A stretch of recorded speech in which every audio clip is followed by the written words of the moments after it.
Picture a moment that sounds like success, at least on paper. You're about 45 years old. It's an ordinary Tuesday night.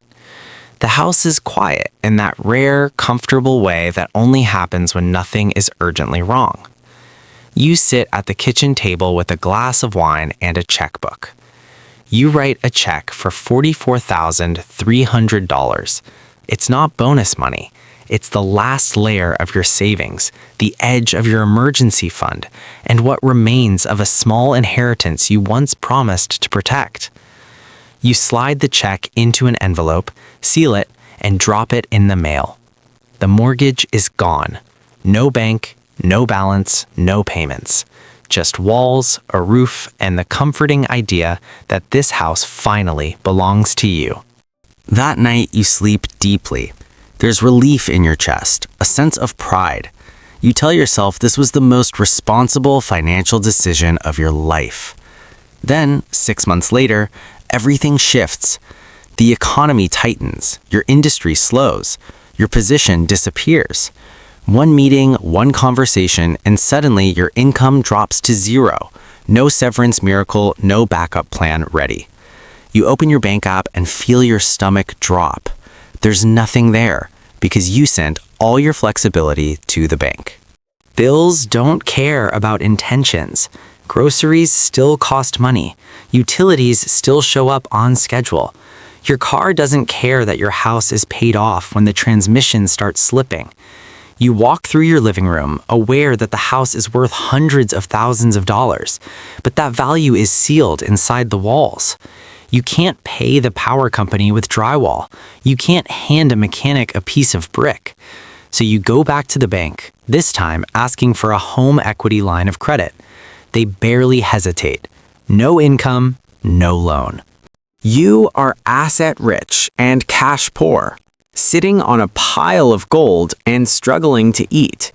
This is the liquidity trap. By obsessing over being debt-free, you didn't reduce risk, you concentrated it. You traded optionality for a psychological milestone. My name is David, and this is one of the hardest ideas in personal finance to accept.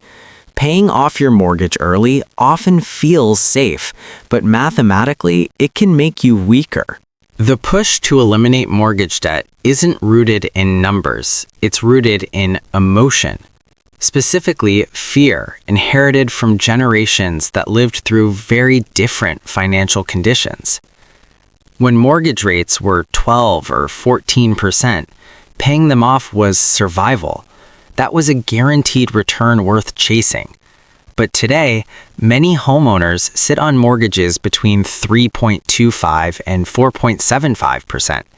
In that environment, aggressively paying down debt changes from prudence into inefficiency.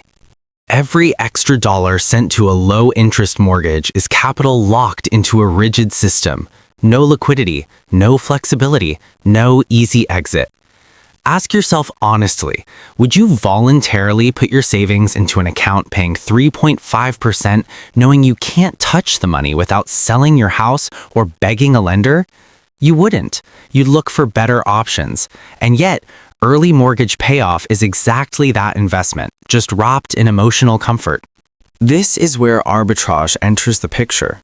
It's how banks profit and how wealthy people think.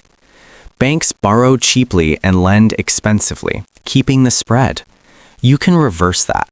If your mortgage costs 4% and your investments earn 7.5 to 9%, that spread belongs to you. Put numbers on it. Take $105,000. Apply it to your mortgage and you save about $4,200 a year. Invest it and you earn closer to $8,000 or $9,000. That difference compounds quietly, year after year. When you rush to pay off the mortgage, you destroy that arbitrage. You eliminate leverage, the very thing that accelerates wealth.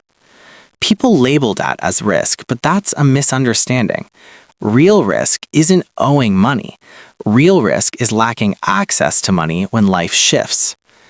extra mortgage payments vanish into equity, and equity doesn't pay bills, it doesn't buy time.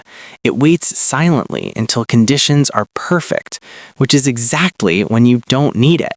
Compare two households. One owns a house outright but has $15,000 in the bank. The other carries a mortgage and holds $480,000 in liquid investments. Which one can survive a year without income? The second household has runway, choices, control. The first has shelter but no engine. And remember, property taxes still exist. Miss those and ownership doesn't matter. Security isn't ownership, it's liquidity. Inflation makes this gap even wider.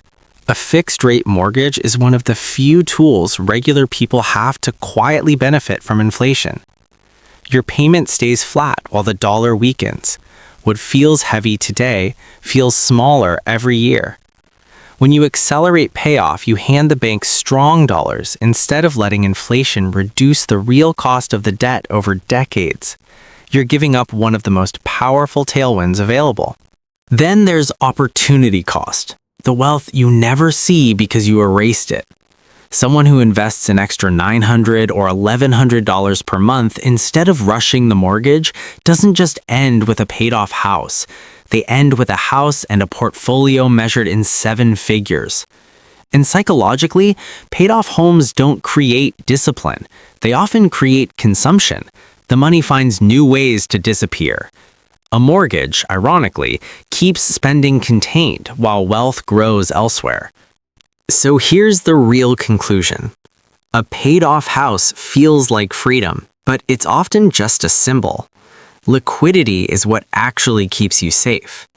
Unless your rate is truly high or you know you'll burn every spare dollar, racing to zero is not optimization, it's fear management. A home with a mortgage and a strong investment base behind it is resilient. A home with no debt and no cash is exposed.